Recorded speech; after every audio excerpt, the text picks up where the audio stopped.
Picture a wedding reception where the bride, a successful Black CEO, stands at the microphone with tears in her eyes. The room falls silent. What she said next didn't just shock every guest in that mansion. It changed her family forever and sparked a movement that would inspire thousands across the nation. Have you ever been humiliated at what should have been the happiest day of your life? Have you ever felt like you had to shrink yourself, dim your light, just to fit into someone else's narrow idea of what's acceptable? This is the story of Zora Ellison, a woman who refused to stay silent when her new in-laws tried to erase everything that made her who she was. On her wedding day, they thought they could break her spirit with their racist comments disguised as tradition.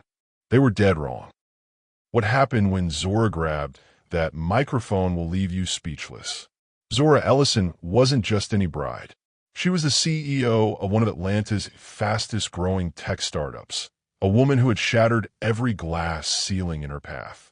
While other people her age were still figuring out their careers, Zora was leading board meetings, closing million-dollar deals, and building an empire from the ground up. But success didn't come easy. Zora carried the weight of generations on her shoulders. Her mother, a nurse with gentle hands and an iron will, had always told her, "Our history is written in our scars, but also in the triumphs that follow." Her father, a former civil rights lawyer who had moved from Mississippi to Chicago seeking justice and dignity, taught her to stand tall no matter how hard the winds of adversity blew. Every late-night conversation with her parents about legacy, every whispered story about her grandmother who had marched for freedom, every sacrifice made by countless family members, it all lived inside Zora's heart. Being a CEO wasn't just a job title for her. It was proof that she had transcended every boundary that society had tried to place in her way. When Zora fell in love with Daniel Monroe, a respected marketing executive from Washington, D.C., she thought she had found her perfect match. Daniel was kind, supportive, and seemed to genuinely celebrate her achievements. He would brag about her success to his friends and colleagues, calling her the most brilliant woman I've ever met. But Daniel's family? That was a different story entirely. The Monroe family had old money, old traditions, and very old ideas about how things should be done. Margaret Monroe, Daniel's mother, was the type of woman who believed there was only one proper way to live, her way. She had spent decades as the queen of Washington, D.C. social circles, where appearances mattered more than authenticity and conformity was valued above courage. During the wedding planning process, the cracks in their acceptance began to show. When Zora suggested incorporating elements of her cultural heritage, gospel music, traditional ceremonies, foods that honored her ancestry, Margaret's response was swift and cutting. "We simply cannot have a wedding that disregards tradition," Margaret had declared during one planning session, dismissing Zora's ideas as if they were childish fantasies instead of meaningful expressions of identity. The worst part? The way they spoke to her. Lauren, Daniel's sister, had perfected the art of the backhanded compliment. "It's so refreshing to see you so articulate, Zora," she would say with a patronizing smile, "but perhaps you might consider blending in a bit more with what's expected here." Each comment was like a tiny knife, cutting away at Zora's confidence and joy. These weren't random strangers on the street. These were the people who were supposed to become her family. The people who should have been celebrating her, not trying to change her. But Zora kept her composure. She smiled politely, nodded gracefully, and tried to keep the peace for Daniel's sake. She told herself that once they got to know her better, once they saw how much she loved their son, things would improve. She was about to learn just how wrong she was. If you've ever felt judged for your success, if you've ever been made to feel like you're too much for someone else's comfort, hit that like button right now. Because what Zora did next will show you exactly how to handle people who try to dim your shine. The wedding day arrived under a brilliant sky at the historic Magnolia Mansion in Atlanta. Zora looked absolutely stunning in a gown that perfectly blended modern elegance with subtle nods to her African heritage. She was radiant, confident, ready to celebrate the beginning of her new life. But as guests began arriving and the ceremony commenced, The undercurrent of tension that had been building for months was about to explode into something that would shock everyone in attendance. Because when the reception began and Margaret Monroe stepped up to give her toast, she wasn't planning to welcome Zora into the family. She was planning to put her in her place once and for all. What happened next would change everything. The first red flag came during what should have been a simple venue walkthrough. Zora had carefully selected the Magnolia Mansion not just for its beauty, but for its significance. This historic venue had hosted civil rights gatherings in the 1960s, a detail that meant everything to her family's legacy. As they toured the grand ballroom, Zora's eyes lit up, describing her vision. "I can see the ceremony here, with gospel singers welcoming everyone, and over there we could have the traditional jumping of the broom ceremony." "Jumping the broom?" Margaret interrupted, her voice sharp enough to cut glass. "Absolutely not. We're having a proper wedding, not some faux performance." The silence that followed was deafening.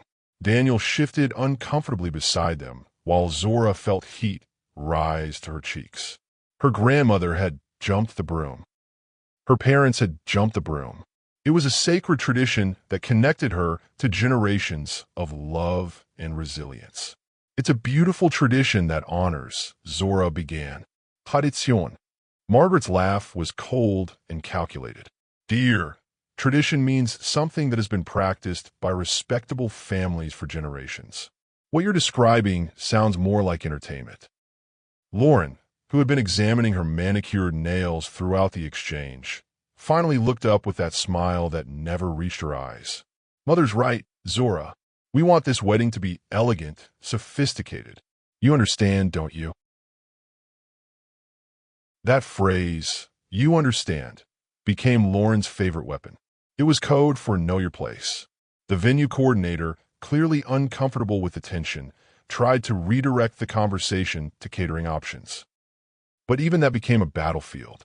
Zora had requested a fusion menu that would honor both families' heritage, traditional Southern cuisine alongside classic American fare.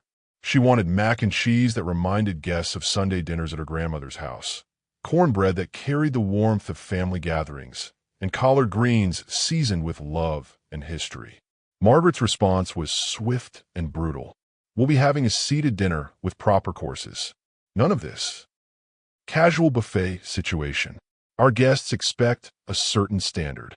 "But food is how families share culture," Zora protested, her voice steady despite the frustration building inside her. "My grandmother's recipes have been passed down for 4 generations. They tell our story." "And what story is that exactly?" Lauren chimed in with fake curiosity. "I mean, you're so articulate about these things, Zora.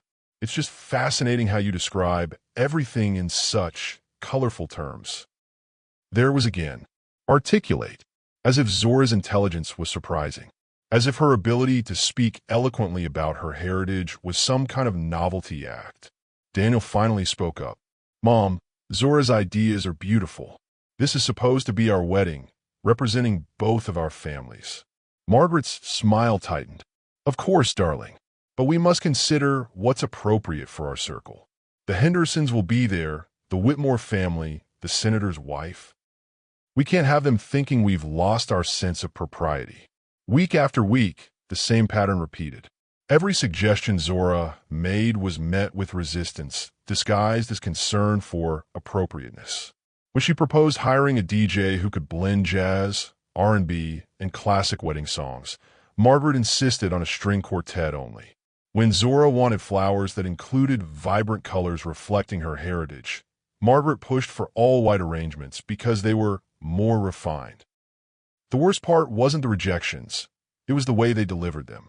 Always with a smile, always couched in language that made Zora seem unreasonable for wanting to honor her culture.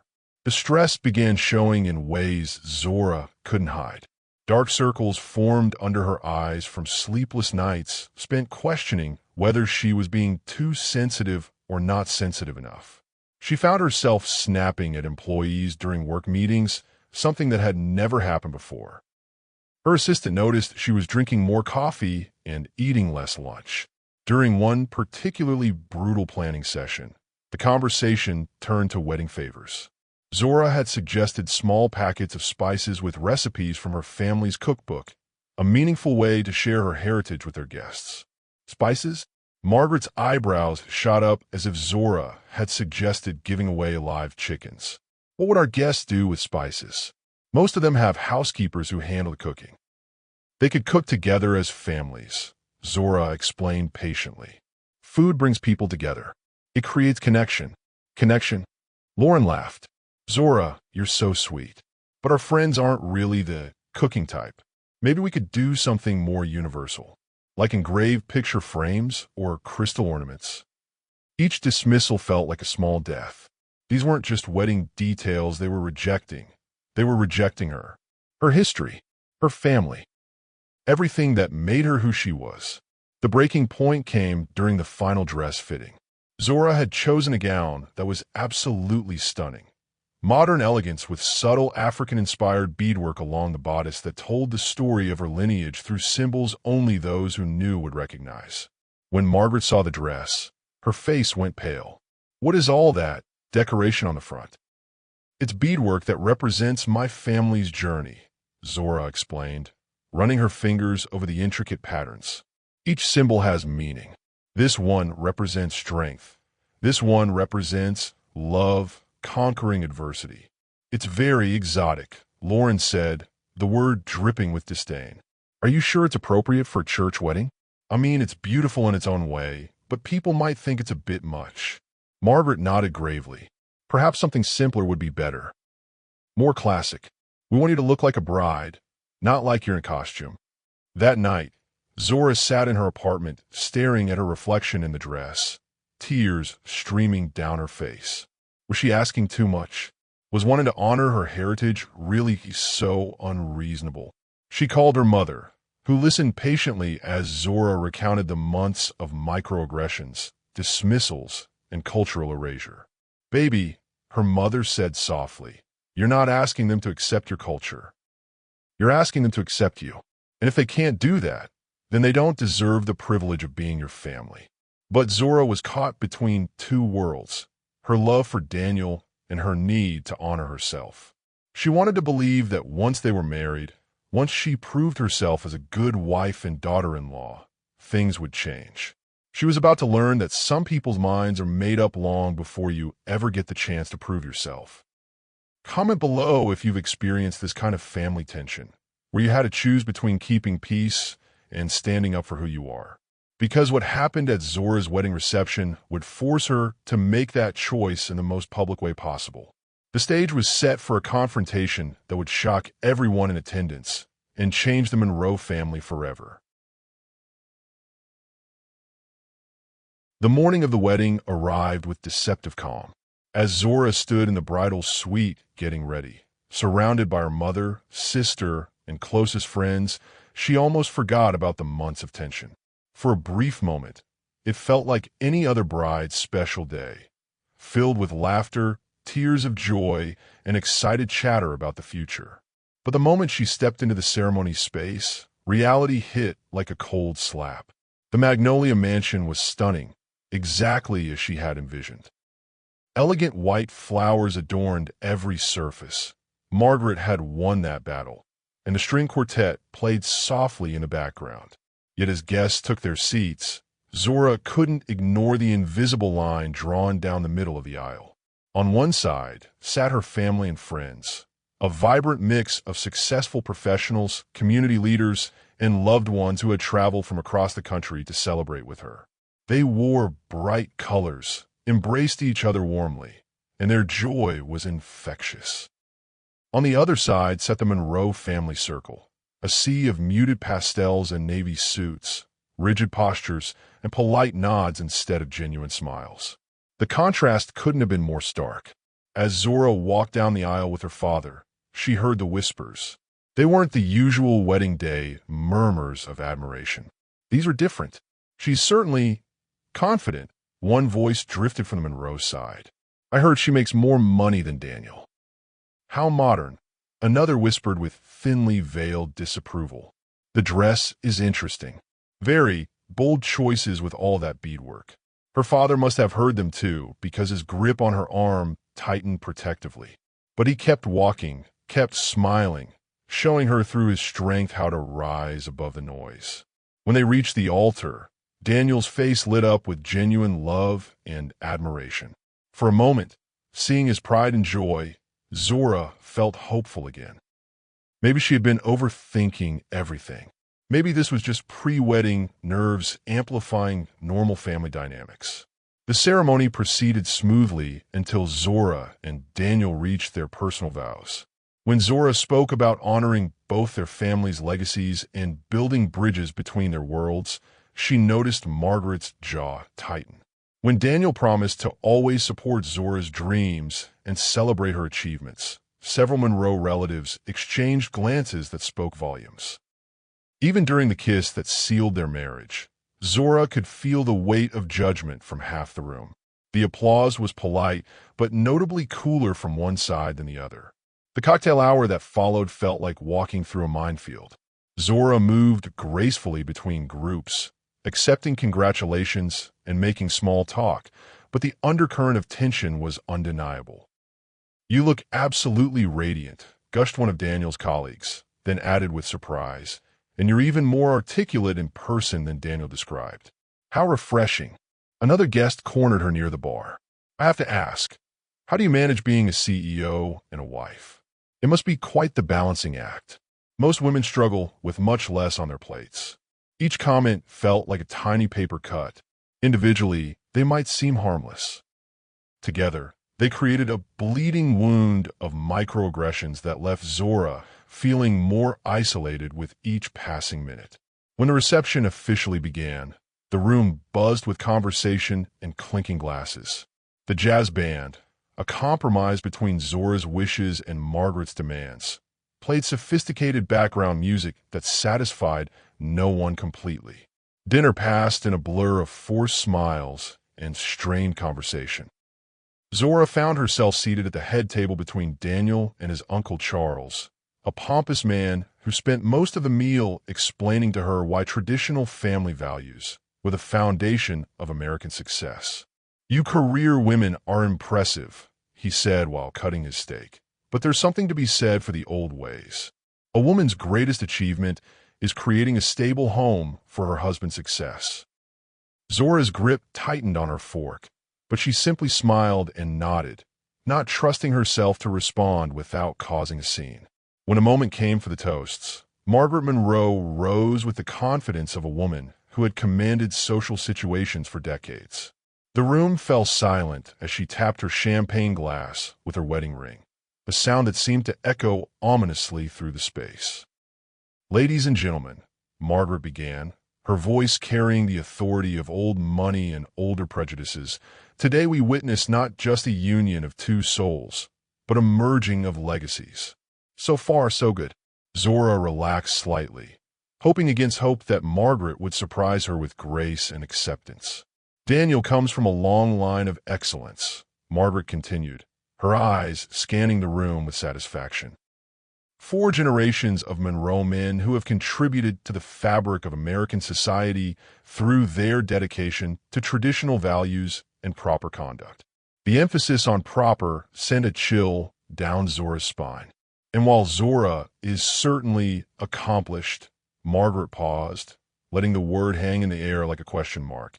It is clear that her modern ways represent a departure from the values that have made families like ours successful for generations.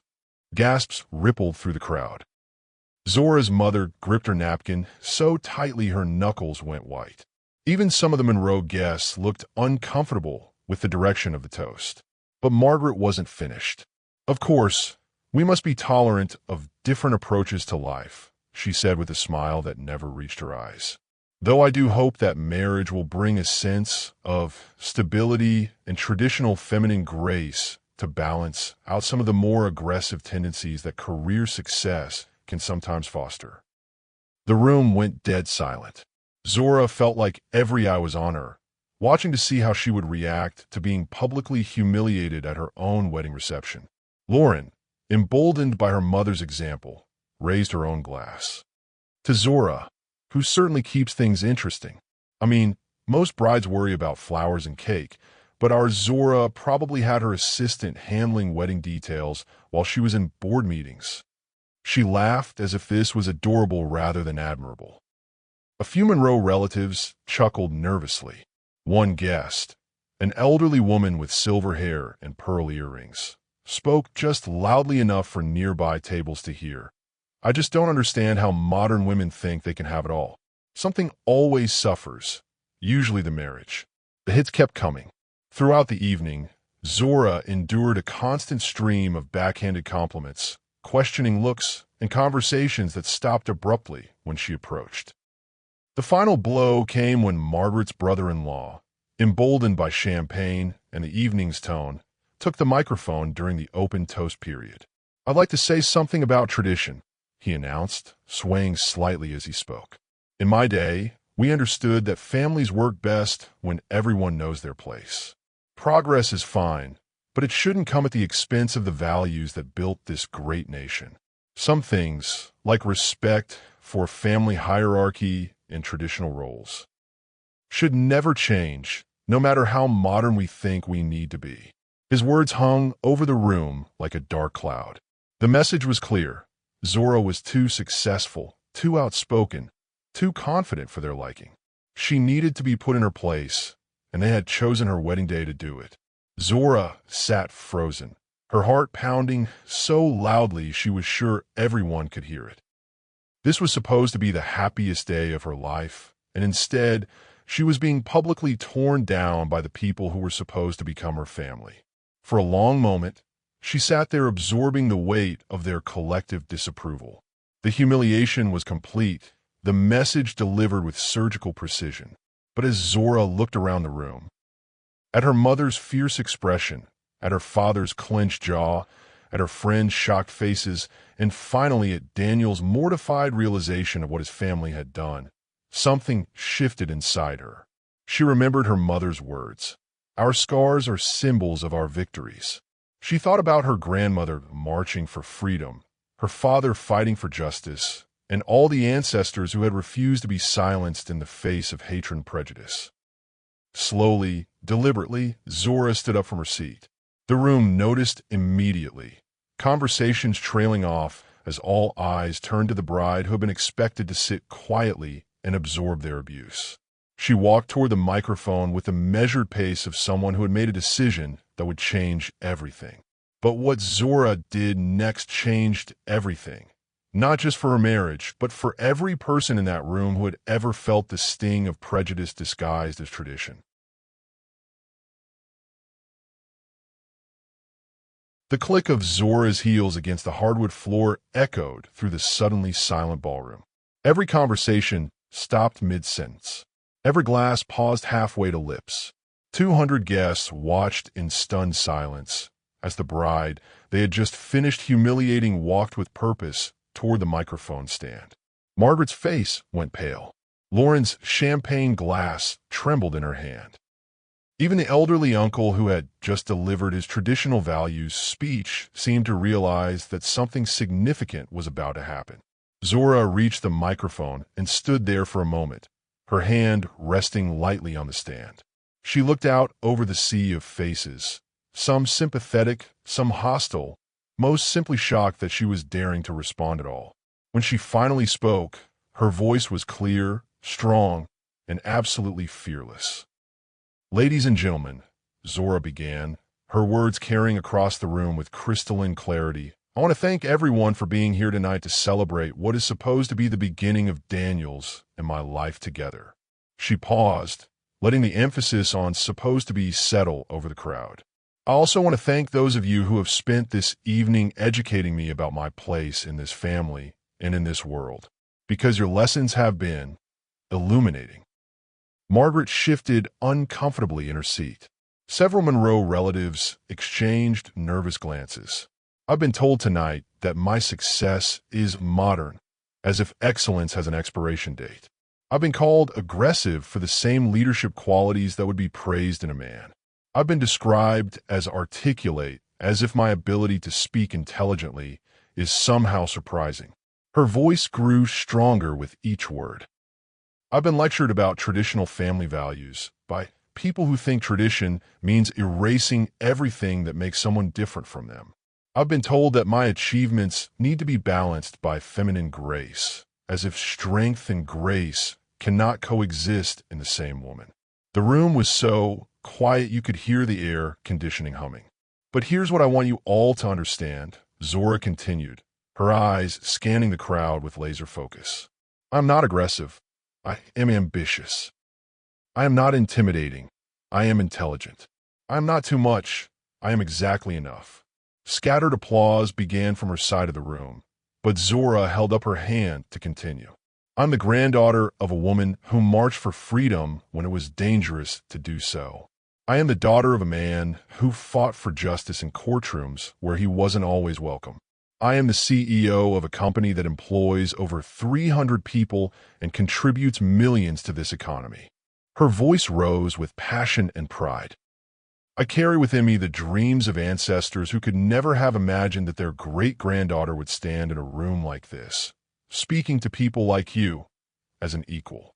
And I refuse, absolutely refuse, to diminish that legacy to make anyone else comfortable. Margaret's composure was cracking. Lauren looked like she wanted to disappear under the table. You see, what happened here tonight wasn't about tradition. It was about control. It was about putting someone in their place because their success threatens your sense of superiority. It was about disguising prejudice as propriety and calling hatred family values. Zora's gaze found Margaret directly. You wanted to see what I'm really made of? You wanted to test whether I would stay quiet and accept your abuse? Well, congratulations. You got your answer. The silence was deafening. I want to speak directly to every woman in this room who has ever been told she's too ambitious, too successful, too confident. To every person who has been made to feel like they need to shrink themselves to fit into someone else's idea of acceptable. Now her voice carried the authority of someone who had found her truth and decided to speak it. Your dreams are not negotiable. Your heritage is not something to be ashamed of. Your success is not something to apologize for. And your voice matters, especially when people try to silence it. She turned to face Daniel, who was staring at her with a mixture of pride, love, and dawning realization of what his family had done. Daniel, I love you with all my heart, but I will not love you at the expense of loving myself. I will not honor your family by dishonoring mine, and I will not pretend that what happened here tonight was acceptable just to keep the peace. Then she addressed the entire room again. Marriage is supposed to be about two families coming together, not one family absorbing the other. It's about celebration, not erasure. It's about building bridges, not burning them down. Her voice softened slightly, but lost none of its power. I hope someday this family will learn that strength comes in many forms. That tradition should honor the past while embracing the future.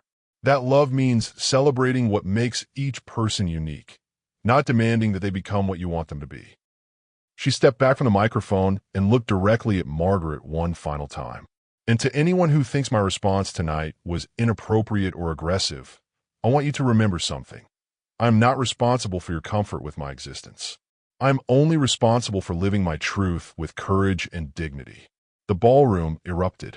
Margaret sat frozen, her carefully constructed mask of superiority completely shattered. For the first time in decades, she had no response, no cutting remark, no way to regain control of the situation. Lauren had tears in her eyes, whether from shame, anger, or realization. It was impossible to tell. The elderly uncle who had started this final avalanche of humiliation stared down at his plate, unable to meet anyone's eyes. But the most powerful reaction came from Daniel. Without hesitation, he stood up from his seat and walked to where Zora stood. In front of his entire family, in front of everyone who had just witnessed his wife's brave stand, he wrapped his arms around her and whispered something in her ear that made her smile through her tears. Then he took the microphone. I want everyone in this room to know, Daniel said, his voice shaking with emotion, that I have never been more proud to call someone my wife. Zora, you are extraordinary, and I am sorry, deeply sorry, that my family made you feel like you had to prove that tonight. He turned to face his relatives. What happened here tonight was wrong. Period.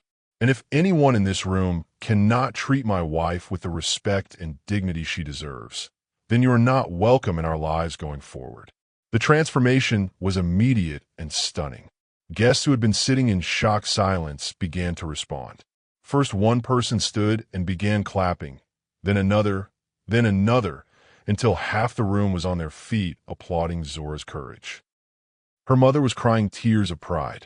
Her father nodded with the satisfaction of a man whose daughter had just proven she could handle anything life threw at her. Even some of the Monroe guests, the ones who had felt uncomfortable with the evening's tone but hadn't known how to respond, began to approach Zora with genuine apologies. "I'm so sorry," whispered one woman. "What you said tonight, it needed to be said. You've given me courage to speak up in my own family," said another. The wedding that had started as a celebration, turned into a battlefield, had now become something entirely different, a moment of reckoning that would change everyone present. What had begun as an attempt to humiliate and control had backfired spectacularly, transforming Zora from a victim into a voice for anyone who had ever been told they were too much, too ambitious, too successful for someone else's comfort. Share this if you believe in standing up for yourself, because what Zora did took the kind of courage that changes not just individual lives, but entire families and communities. But the most remarkable part of this story wasn't just Zora's brave response. It was what happened in the days and weeks that followed, when the ripple effects of her words began to transform relationships that had seemed impossible to change. The reception hall buzzed with a completely different energy after Zora's speech. What had felt like a funeral an hour earlier now hummed with genuine conversation, meaningful connections, and the kind of raw honesty that only emerges when someone has the courage to speak truth to power. The immediate impact was visible within minutes. Guests who had been sitting rigidly in their assigned seats began moving around the room, crossing the invisible lines that had divided the celebration. Zora's college roommate found herself in deep conversation with one of Daniel's cousins about workplace discrimination. Her business mentor was discussing entrepreneurship with Margaret's sister-in-law, who it turned out had always harbored dreams of starting her own boutique. One after another, Monroe family guests approached Zora with genuine apologies. "I owe you an explanation," said Charles Monroe, Daniel's father, his usual stoic demeanor replaced with something resembling humility. "I've been quiet tonight, but that doesn't mean I agreed with what was happening. Your words, they reminded me why I fell in love with your father-in-law's spirit in the first place." Even more surprising was the response from some of the women who had been most critical earlier in the evening. 20 years ago, I gave up my law practice because my mother-in-law convinced me it wasn't suitable for a wife, confessed Mrs. Henderson, tears streaming down her cheeks. "Watching you tonight, I wish I had found that kind of courage back then." The transformation wasn't limited to individual conversations. The entire atmosphere shifted as barriers came down and real relationships began forming across family lines. But nowhere was the change more dramatic than within the Monroe family itself. Lauren, who had spent months perfecting her passive-aggressive comments, found herself face-to-face with her own behavior in a way that left her shaken. After the reception, she approached Zora privately. "I need to say something," Lauren began, her voice trembling. "Everything I said to you over these past months, it wasn't about you at all. It was about me feeling intimidated by your success and taking it out on you instead of dealing with my own insecurities." She paused, clearly struggling with emotions she wasn't used to expressing. "I've spent my whole life being told that my value comes from marrying well and looking perfect. Seeing you succeed on your own terms terrified me because it forced me to question everything I thought I knew about what it means to be a woman in this family." This conversation sparked something unexpected in Lauren. Within 6 months, she had enrolled in business classes and started developing her own consulting firm focused on event planning, something she had always been passionate about but never pursued seriously. Margaret's transformation was slower, but even more profound. For days after the wedding, she barely spoke to anyone, clearly grappling with the reality of how her behavior had been perceived and received. The turning point came 3 weeks later during a quiet family dinner at Daniel and Zora's new home. Margaret had been invited, but almost didn't come, unsure of how to face the woman she had tried so hard to diminish.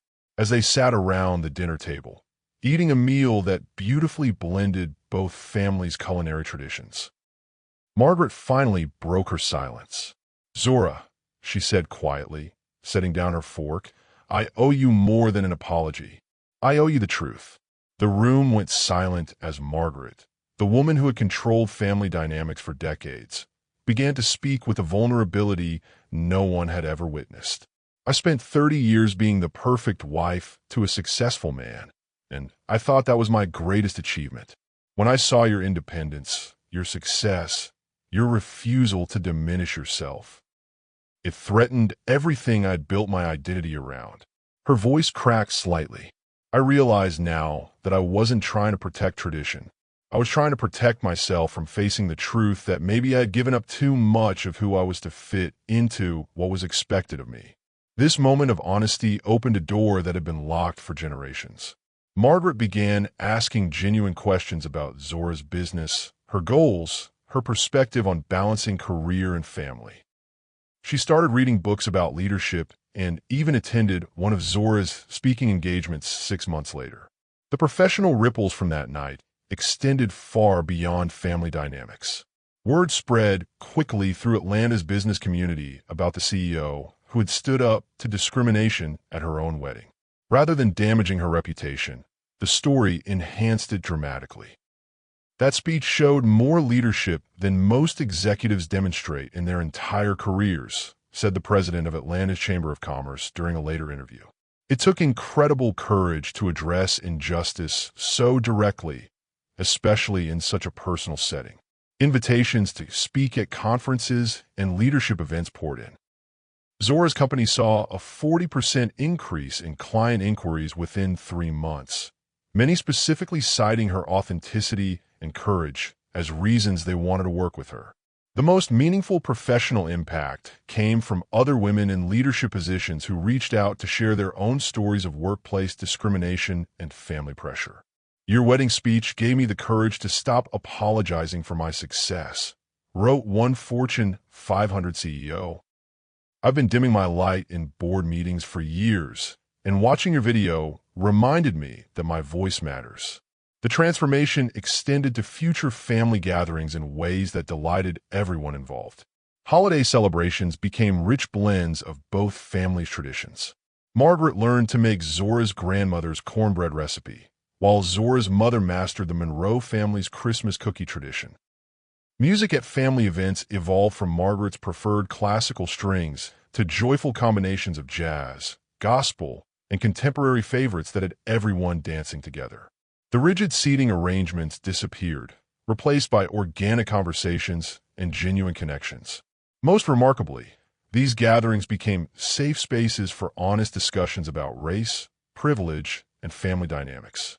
What had once been topics avoided at all costs became opportunities for growth and understanding. The story didn't stay within family circles. A guest at the wedding recorded portions of Zora's speech and shared it on social media, where it went viral within days. The video garnered millions of views and inspired countless people to share their own stories of standing up to discrimination. Hashtag Zora's Moment became a rallying cry for women facing similar pressures to diminish themselves for others' comfort. The hashtag was used by everyone from recent graduates pushing back against workplace bias to established professionals refusing to accept unequal treatment. Support groups formed in cities across the country where women gathered to discuss strategies for maintaining authenticity while navigating challenging family and professional relationships. Corporate diversity and inclusion programs began using Zora's story as a case study in addressing unconscious bias and creating truly inclusive environments.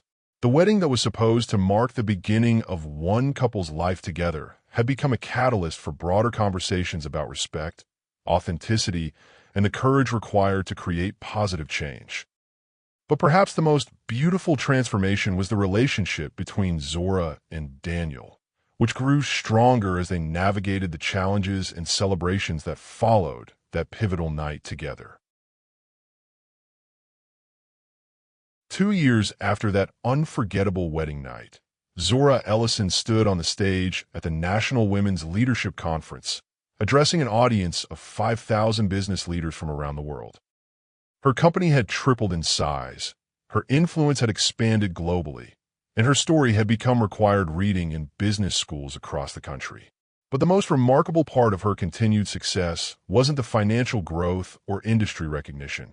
It was how authentically she had managed to achieve it all. I get asked constantly about the secret to building a successful company while staying true to your values, Zora told the audience that day. The answer is simple. There is no separation. Your values are your competitive advantage. Your authenticity is your strength. Your willingness to stand up for what's right is your leadership. The conference erupted in applause, but Zora's words carried weight beyond that auditorium. They had become the foundation for a movement that was reshaping how we think about success, family, and the courage required to create meaningful change. Zora's story represents something much bigger than one woman's wedding day response to discrimination. It's become a symbol of what happens when someone refuses to participate in their own diminishment. When she grabbed that microphone, she didn't just defend herself.